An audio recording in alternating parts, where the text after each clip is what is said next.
Hello everyone, today I'm going to present the detective novel The Murder of Roger Ackroyd by Agatha Christie. The novel was first published in 1926 and it is one of Christie's most famous crime novels.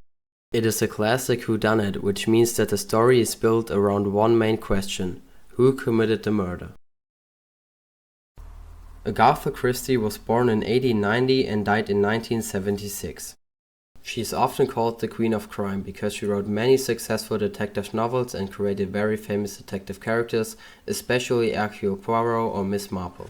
What makes Christie's novels special is the way she misleads the reader. She gives clues but also makes several characters look suspicious. As a reader, you often think you understand what happened, but then a new detail changes your opinion. The detective in the story is Hercule Poirot, a Belgian private detective. Poirot is not a detective who solves crimes mainly through action or violence. Instead, he observes people very carefully, listens to what they say, notices contradictions, and uses logic and psychology. He often speaks about his little gray cells, meaning his brain. The murder of Roger Ackroyd is especially well known because of its clever structure and its surprising solution. But I will not reveal the ending because that would destroy the reading experience. The story takes place in the small English village of King's Abbot. At first, the village seems quiet and ordinary, but very soon the reader notices that many people there have secrets. The narrator of the story is Dr. James Shepherd, the local doctor. Through his point of view, we get to know the people in the village and the events around Roger Ackroyd. At the beginning of the novel, Mrs. Ferrars, a wealthy widow, dies. There are rumors that she may have poisoned her husband in the past, and there's also the suspicion that someone has been blackmailing her. Roger Ackroyd knew Mrs. Ferrars well, and he believes that she wanted to tell him the name of the blackmailer. One evening, Roger Ackroyd receives a letter from Mrs. Ferrars. This letter seems to contain very important information. But before the truth can be revealed, Roger Ackroyd is found murdered in his study at Fernley Park. After the murder, many people become suspicious.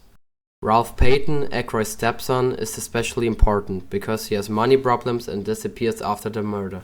Flora Ackroyd, Roger Ackroyd's niece, is also involved in the events at Fernley Park. Still, there are many other people around the house, such as servants, family members, and friends, who all have their own secrets and possible motives. Hercule Poirot, who has moved to the village and actually wants to retire, starts investigating the case. Dr. Shepherd accompanies him during parts of the investigation. Poirot interviews people, compares their statements, and slowly discovers that many characters are hiding something. However, the interesting thing is that hiding something does not automatically mean that a person is a murderer. Some people lie because they are ashamed, some because they want to protect themselves, and some because they want to protect someone else. I will not say who killed Roger Ackroyd, because the ending is the most important part of the novel, but I can say that the solution makes the reader look back at the whole story differently. From a memorable passage, I chose a short scene from chapter 11. In this scene, Caroline Shepherd, who is Dr. Shepherd's sister, tells him about the conversation with Hercule Poirot. I chose this passage because Caroline explains something important about Poirot's method. He is not only interested in obvious evidence, he also believes that psychology and human behavior are very important when solving a crime.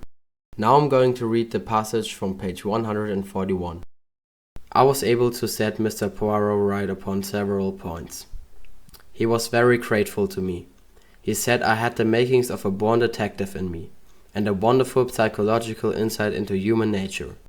Caroline was exactly like a cat that is full to overflowing with rich cream. She was positively purring.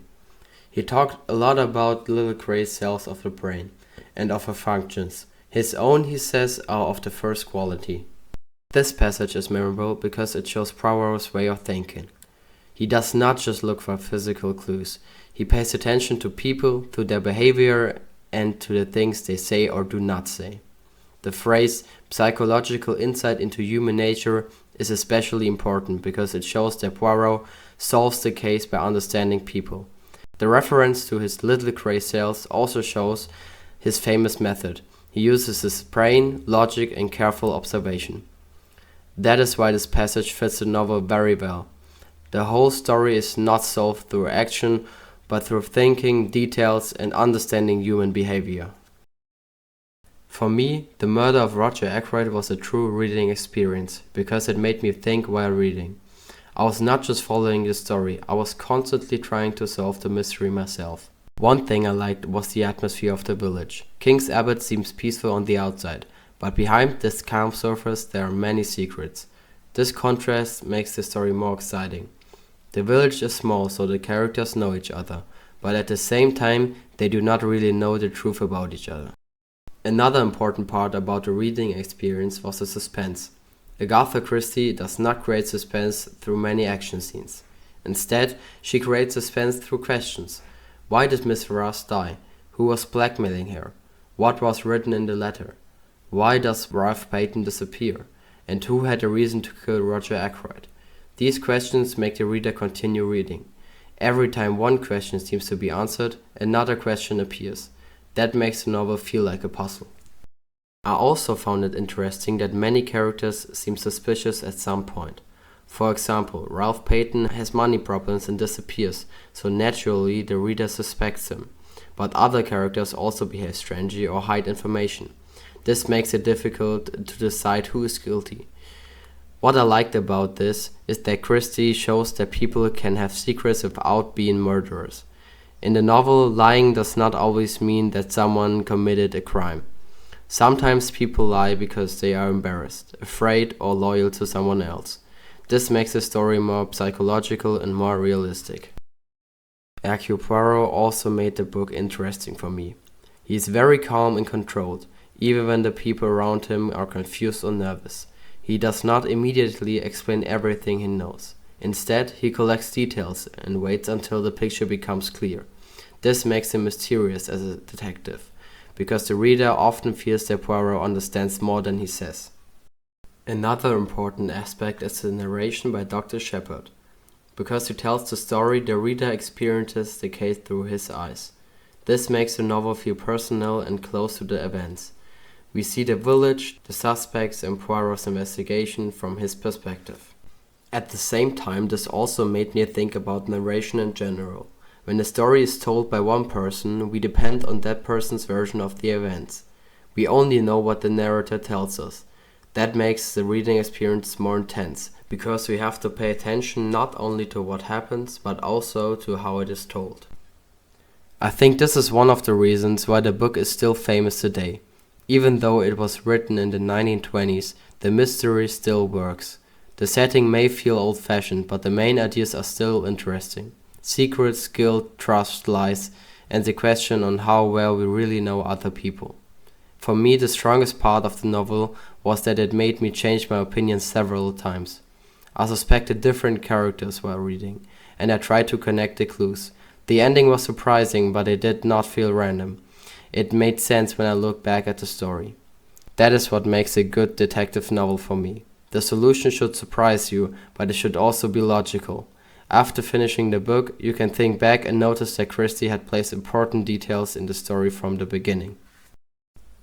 To conclude, I would recommend The Murder of Roger Ackroyd to people who enjoy mysterious and clever stories. It is not mainly an action story, it is more like a puzzle that challenges the reader. You have to pay attention to details, to conversations, and to the behavior of the characters. In my opinion, the book is worth reading, because it shows how powerful a well-told detective story can be. It is not only about finding out who committed a murder. It is also about secrets, trust, and the way a story can guide or mislead the reader. Thank you for listening.